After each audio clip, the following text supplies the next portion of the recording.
Bismillahirrahmanirrahim.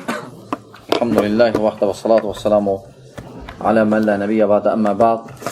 Esselamu aleykum və rəhmətullahi və bərəkatuhu. Və elhamdülillah davam edirik dərsimizi. Kitab-ı Tevhid, hansı ki ən əfsəl elmdir və ən mühümdir. Onunla Allahı düzgün tanıyırıq. Allahı düzgün tanımaq ən birinci məsələdir. Ən birinci vacib məsələlərdən biridir. Və insan ancaq bu yolla, bu elmlə Allahı tanıya bilər düzgün.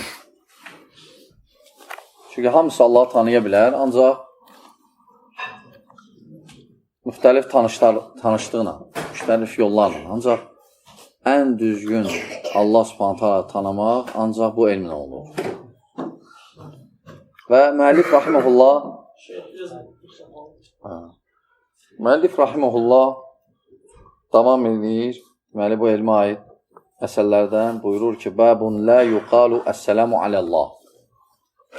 Yəni Şeyx rahimehullah Allahla ədəbi, qulun Allahla necə ədəbdə olmağını davam edir. Onlardan da biri ədəbdəndir ki, Allaha salam verməzlər. La yuqalu əssəlamu aləllah. Yəni Allaha salam deməzlər. Deyilməz. Çünki salam nədir? Salam, yəni salamat olmaq, eyibdən, naqislikdən və həmçinin bir təbərrük mənası da gəlir. Allahın adı ilə. Çünki salam Allahın adıdır. Ona görə Allahın adı ilə ona təzdən yönətmək olmaz. O kamildir, eyibsizdir ona, ehtiyacı yoxdur ona.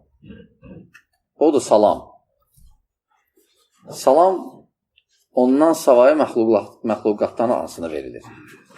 Yəni insanlar arasında. İnsanlar arasında belə eşidilir də, hə? Eşidilir inşallah.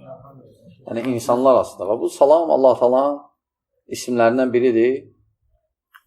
Bu həm namazda deyilir, təşəhhüddə və həmçinin də insanlar arasında görüşəndə. Və hətta cənnətdə də müsəlmanlar, möminlər bir-birlərinə salam verəcəklər.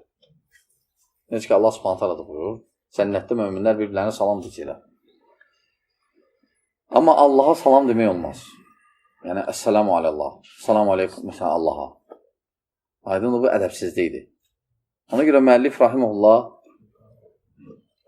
təvhidə naqislik gətirən əməl olduğuna görə bu fəslə ayrıca qeyd edilib ki, Allaha deməzlər ki, salam. Və bu qadağan göstərir ki, haramdır. Qadağan haramlığa dəlalət edir. Və müəllif burada rahimehullah İbn Məsud radiyallahu anhuma rivayətini gətirir və səhih rivayətdir. Buyurur ki, qalə kunnə idə kunnə mə'ən nəbi sallallahu aleyhi ve sellem fissalah. Yəni biz deyirik ki, Peyğəmbər sallallahu aleyhi ve sellemlə namazda olanda görsən ki, fərz namazdır. Cəmaat namazıdır. Çünki əsasən cəmaat fərzdə qılınır. Nafilələr, nadir namazlar qılınır. Nafilə, cəmaatla. Məsələn, demək olar, gecə namazı. Məsələn, Ramazanda əsasən. Və ya məsələn, istisqa. Yağış, Allah Subhanahu Taala'dan yağış istəmək. Və ya kusuf. Ayın tutulması və ya xusuf, günəşin tutulması. Amma başqa nafilə namazlar həmişə tək qılınır, ayrı-ayrı. Və sahabi deyir ki, İbn Məsud, kunnə idə kunnə mə'ən nəbi sallallahu aleyhi ve sellem fissalah. Yəni, Peyğəmbər sallallahu aleyhi ve sellemlə namazda olanda görsən ki, fərzdir. Qulnə əssəlamu aləllah min ibadihi. Təşəhhüdü belə oxuyurdu. Əssəlamu aləllah min ibadihi. Əssəlamu alə fulanin və fulan. Fəqalən nəbi sallallahu aleyhi ve sellem lə təqulu əssəlamu aləllah.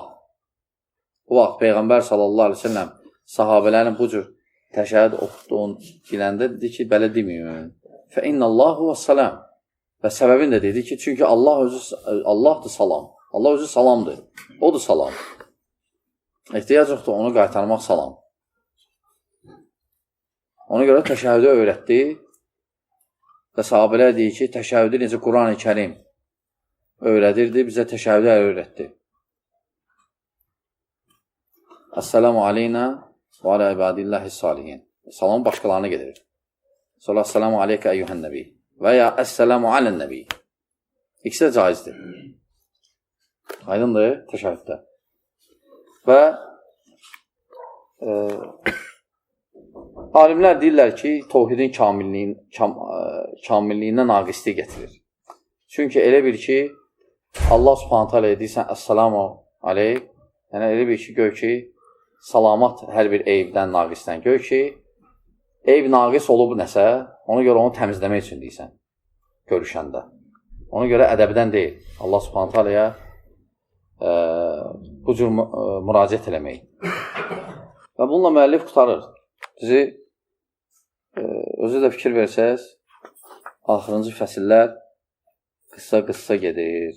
Və amma dedik ki, salam deməli insanlar arasında var və salam yəni ədəblərdən biridir. Və müsəlmanlar bir-birlərinə görüşməlidirlər. Əksinə, tərk eləmək salamı qiyamətin əlamətlərindəndir. Tərk eləmək salamı qiyamətin əlamətlərindəndir. Və salamın da ədəbləri var. Kim birinci verir, cavab qaytarmaq, necə qıssa, kamil, artıq vermək salamı. Hətta kafirlərlə salamı birinci verməsən də düzdür, amma salam alanda o necə salam verib, o cürdə cavab qaytarsan. Əgər kafir tutaq ki, desə, əssəlamu aleykum, deyirsən, və aleykum salam. Hətta Şeyx Hüseymin deyir, hələ artıda da bilərsən ki, və rəhmətullah. Bəzi qardaşlar elə biliblər ki, kafirə nə dedi? Əssəlamu aleykum, rəhmətullah, və rəkatuhu desə də, sən deyirsən, və aleykum. Səhvdir. Və aleykum, Peyğəmbər sallallahu aleyhi ve sellem kafirlərin Yahudi bölməsinə. Onlara bəzilərinə verirdi o cür cavab. Ne üçün? Çünki deyirdilər, əssəlamu aleyk. Yəni, ölüm olsun sənə. Ona görə o deyirdi, və aleykum sizə də. Aydındır. Amma Yahudi desəydi, əssəlamu aleykum, Peyğəmbər sallallahu aleyhi ve sellem və aleykum salam deyirdi. Aydındır qardaşlar, qarışdırmayın məsələləri. Məsələləri qarışdırmayın. Ona görə hətta kafir, düzdür, sadəcə fərq nədir müsəlmanla kafirin münasibətindən salamda? Kafirə birinci başlamırsan. O görüşür, sən cavab qaytarırsan. Amma müsəlman isə ən xeyirli odur ki, kim birinci başladı. Aydındır qardaşlar. Deməli, salam Allah subhanətə adlarından biridir. Allaha salam vermək olmaz, amma Allahdan qeyrisinə olar salam. Aleyküm salam. Və sonra müəllif rahiməhullah